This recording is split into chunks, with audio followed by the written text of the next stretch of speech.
lot of players that have left this club that have been sold by Manchester City that probably could be useful for this team right now. Their wingers, there is nothing in their attack right now. Oh, is this a sight for sore eyes? You've got the Manchester Derby coming up on September 14th. Arsenal trying to bounce back against Nottingham Forest, as well as Liverpool and Burnley on USA at 9 a.m. Eastern Time on September 14th. Let's start right there. Well, not a surprise, right? With Stefano Fusaro sitting right here. Alex Perlman back with you. Stefano, everyone has been anticipating not only the return of the Prem, but the debut of Alexander Isak. What do you think we see? Does he start? Could he replace Ekitike? Probably not at this point. How are they going to use these guys? Yeah, it'll be interesting. We've got to remember he hasn't played, Alexander Isak has not played a football match since last May. So it has been quite some time since he's been part of a 90-minute match. He did not play for Sweden in their international match. I don't think he starts for this first game back against Burnley. I don't think that he will. He'll definitely be on the bench, and I do expect him to take part and make his Liverpool debut. I don't think it'll happen from the start. Ugo Ekitike has been fantastic there to start the season. It's a good problem for Arne Slot to have, yes, but it is a problem. He is going to have to figure this out and how to get both of these guys minutes. There has been talk of Ekitike maybe playing out on the left, but that also takes minutes away from Cody Gakpo, who's been fantastic as well to start the season.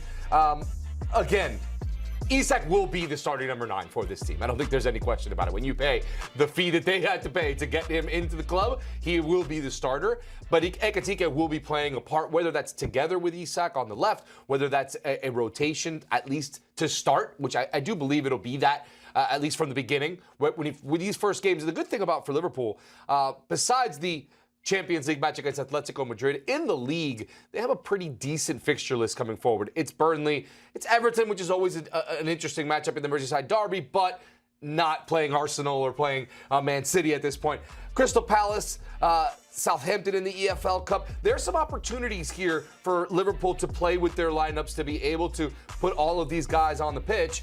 And look, against teams like Burnley, teams that come up into the Premier League, been pretty good for Liverpool. 21 wins and 3 losses with 6 draws. I'm expecting a pretty solid performance coming in.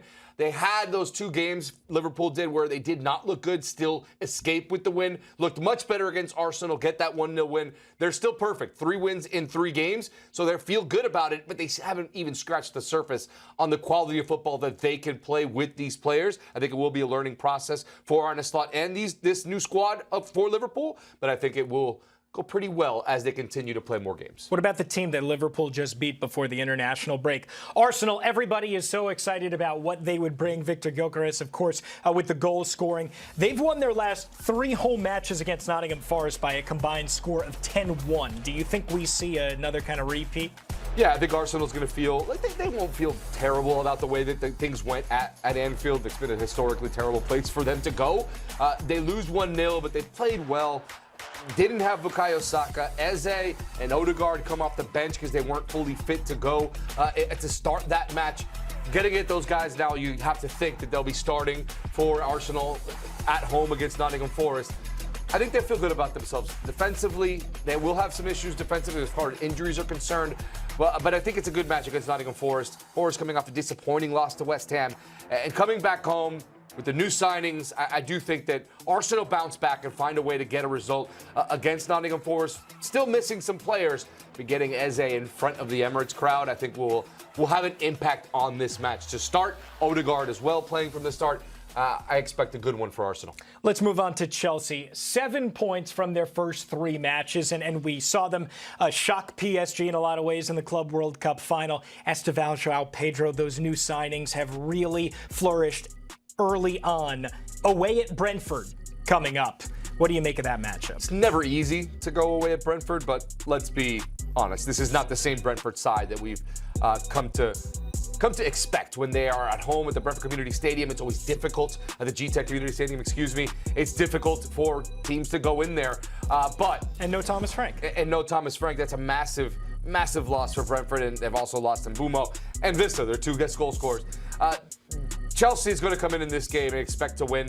This is a team that, again, has really built for this moment. And they've the last season was all of the stress that they've had over the last 2 seasons. They get into the Champions League at the end of last year, and now seem like they're on their way. Their business model, not popular by everyone, but they're seeing some of the fruits of that now, as far as Chelsea is concerned. And they will go into this game again with a solid defense, a very good midfield, and João Pedro maybe proving to be one of the best signings of the summer so far, playing in that number 9 role, but also dipping down and playing as a number 10. We saw that in the last couple of matches as well. So versatility with João Pedro, I think, is going to be massive for how Chelsea want to play with their wingers and in their attack. Like I said, I think he's one of the best signings so far this season and this summer in the Premier League. He's going to continue to show out for Chelsea. I don't think there's a question. Enzo Maresca doing a great job as well.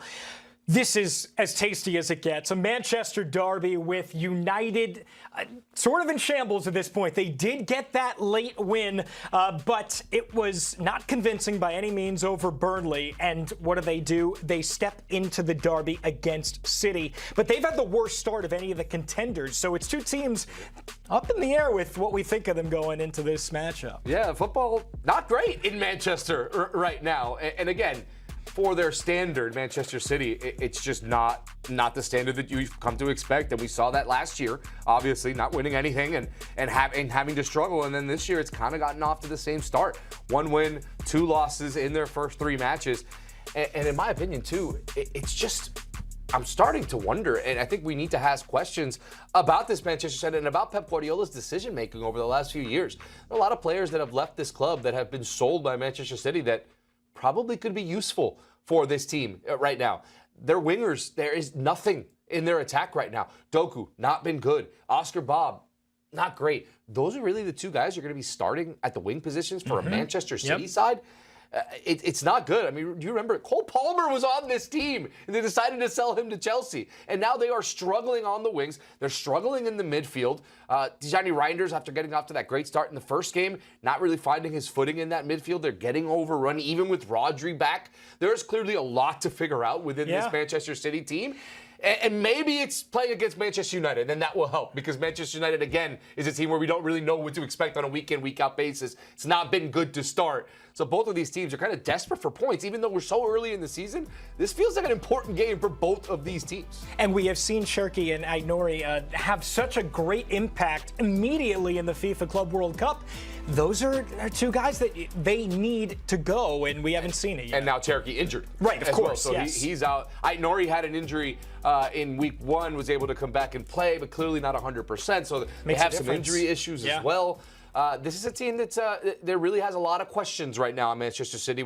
I still had picked them to be in a top 4 position. You still think that they'll be there at the end of the season. It's early, but things are clearly not right, and there's clearly something missing in that attack right now for Manchester City. And it's not just going to appear from one day, because the transfer window's closed. There's no new signings coming through that door. So Pep Guardiola is going to have to work some magic with the team that he has right now. Well, he does get to face a United team that, of course, is in a little bit of flux. Is Ruben Amorim going to be the guy? Is he going to be the manager going forward? That's going to be answered in a lot of ways. He doesn't even know. Some days he says he wants to be there. Some days he says he doesn't. Some days he says he wants to be there till the end of his life, end of his career. Some days he says he wants to leave now. So that's a whole different situation. I actually feel for Ruben Amorim, because it feels like he's aged about 40 years in what, 18 months, and he's been aped that. He hasn't even been there that long. He's been there for less than a year, and he looks like he's aged about 10. Does he love his players or hate his players? Yeah, he doesn't know.